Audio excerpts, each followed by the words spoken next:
유사상품에 속지 맙시다라는 광고, 예전부터 우리가 익히 들어오던 바죠.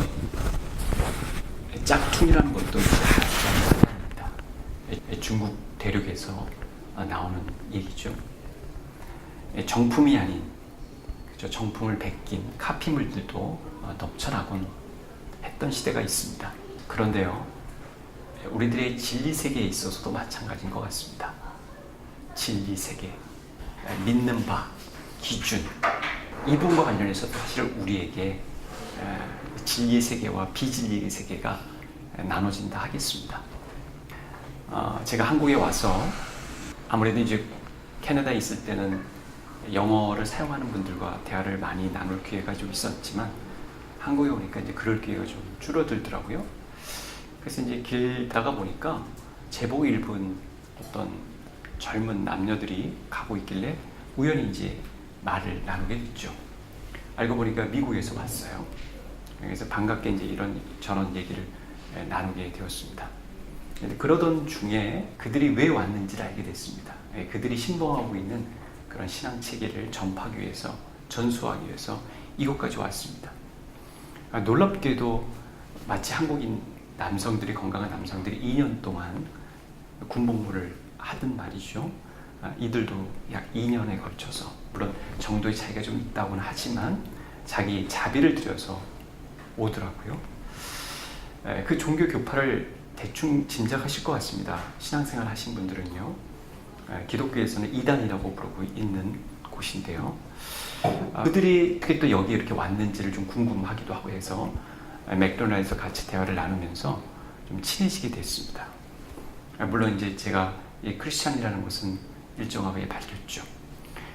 그러면서 자기가 일하고 있는 그런 교회 건물 쪽으로 오라고도 했고, 그래서 직접 가서 그곳에 마련된 탁구장에서 같이 탁구를 치기도 했습니다. 이런저런 이제 얘기를 나누면서 그 젊은 순전한 양심의 소유자인 그들이 이 낯선 한국 땅에 와서 얼마나 나름대로 고생하는지를 알게 되었죠. 여러분, 20대 초반의 젊은이들이 SNS를 안 하고 살 수 있나요? 근데 그들은 SNS를 하지 않고 살아가고 있었습니다. 말하자면 이메일 교환 외에는 그들은 유튜브라든가 구글이라든가 검색, 이것이 허용되지 않았던 것이죠. 부모님이나 친구들 외에는 이메일 교환이 허용되지 않았기 때문에 제가 그들에게 만날 때마다 보여주는 SNS 혹은 또 유튜브, 그런 부분들은 눈이 돌아갈 만큼 매력적인 그런 시간이었죠. 그들과 대화를 하면서 여러 가지 느끼게 됐습니다. 그들이 믿고 있는 바에 그 허점이랄까요? 빈 공간이랄까요? 그런 점들을 알게 되면서 어떻게 하면 그들을 도와줄 수 있을까? 이제 고민하게 된 것이죠. 그들이 만약 진정한 진리를 알게 되었다면 얼마나 좋을까? 어떻게 되었을까? 그들이 정말 믿고 있는 바에 대해서 진정한 좀 회의를 갖고, 의구심을 갖고, 신약성경에 나오는 베레아인들처럼 정말 그것이 사실인지, 진리에 기반한 것인지를 그렇게 탐색했다면 이야기는 사정은 좀 달라지지 않았을까 하는 생각을 갖게 되었죠. 그들이 규범으로 믿고 있고 기준으로 믿고 있는 롤모델, 또 그 밖에 여러 가지 그런 문헌들을 접하면서 빈 공간을 알게 되었습니다. 그런데 진리와 비진리의 세계는 어쩌면 종이 한 장인 것 같은, 그리고 비진리 세계는 언제나 뒤틀림이 있다는, 왜곡이 있다는 것을 알게 된 것이죠. 그러나 눈이 가리우면요, 그 비진리의 세계 속에서도 그 문제점을 발견하지 못한다는 것도 알게 되었습니다. 참으로 안타까운 현실이 아닐 수가 없었죠. 여러분, 제가 어렸을 적에 제가 취학 전에 저희 어머님의 큰 고모님 되신 분이 저희 집에 비정기적으로 오셨습니다. 그러니까 조카 집이니까 이제 놀러 오신 셈인데, 그때마다 저나 저희 형 혹은 또 누나를 붙들면서 자신이 믿고 있는 바 신앙체계를 설파하게 하셨어요. 물론 그 신앙체계도 현재 우리 기독교계에서는 이단으로 분류하고 있는 곳이고요. 그리고 아시는 분들은 아시겠지만 군복무를 거절하는 그런 종교 집단으로 알려져 있죠. 근데 그분의 얘기를 쭉 들으면 정말 열심을 내서 알려주려고 합니다. 그 당시 그분이 갖고 있는 성경책을 가지고 그분이 진리 세계를, 진리 체계를 어린 저에게 알려주려고 많이 노력하셨던 것을 알게 되죠. 세월이 흘러서가 기독교 신앙을 접하게 된 후에 그분이 갖고 있던 그런 비진리 세계에 대해서 참으로 많이 안타까웠습니다. 그분이 갖고 있던 신앙의 체계를 구성하는 요소들, 어떤 프레임워크라고 할까요?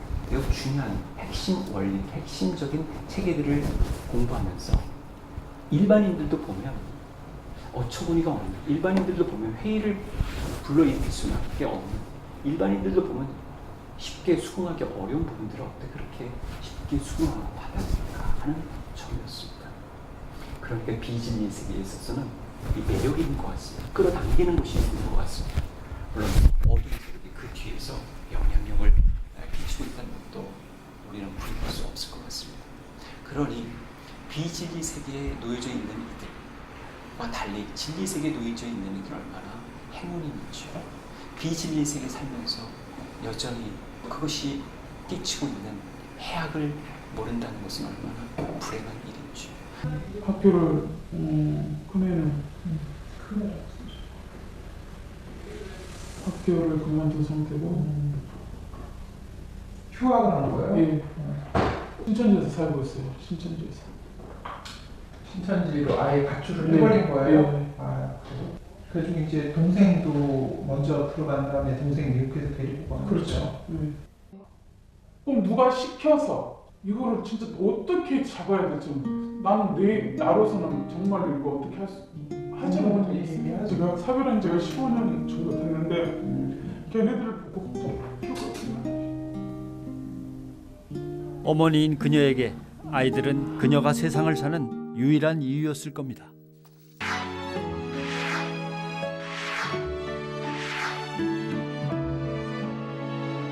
신천지에 빠진 가족 때문에 갈등과 다툼, 심지어는 자살이라는 극단적인 선택에 이르기까지 해마다 신천지로 인한 사건, 사고는 끊이질 않고 있습니다.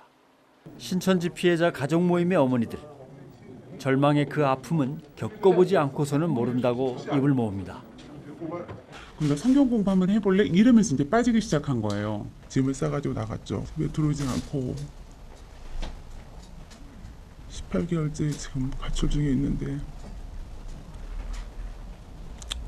애가 우리한테 저항을 하고 또 그쪽에서는 저희가 애를 데리고 가려고 하니까 폭력이라고 하면서 또 경찰에 신고하겠다고 하고. 금이야 오기야 키웠던 자식들이 신천지에 빠지자마자 180도로 달라졌습니다. 거짓말은 보통이고 가출과 휴학까지 하면서 신천지에 자기의 아까운 인생을 다 바쳤습니다. 이리같이 여러분들에게 소립 시작합니다. 양의 탈을 쓰고 있어요. 여러분들은 이 신천지 덫에서 자유로워지셔야 됩니다. 그런 의미에서 진리를 알려주기 위해서 이 땅에 오신 그분 예수님, 그분이 이런 얘기를 하셨습니다. 그 제자들에게 나는 곧 길이요 진리요 생명이다. 그리고 내가 너희들에게 주는 진리야말로 너희를 자유롭게 할 것이다. 진리가 자유롭게 하리니. 정말 진리가 자유롭게 합니다. 진리가 우리의 모든 부분을, 우리의 정신세계, 우리의 마음의 정황, 그리고 우리의 행동 양식까지도 새롭게 할 것이고 심지어 우리의 운명까지도 새롭게 하신다는 것을 여러분에게 말씀드리고자 합니다. 예수님이 바로 진리의 주가 되시게 된 것입니다. 진리의 복음, 진리의 은혜의 복음이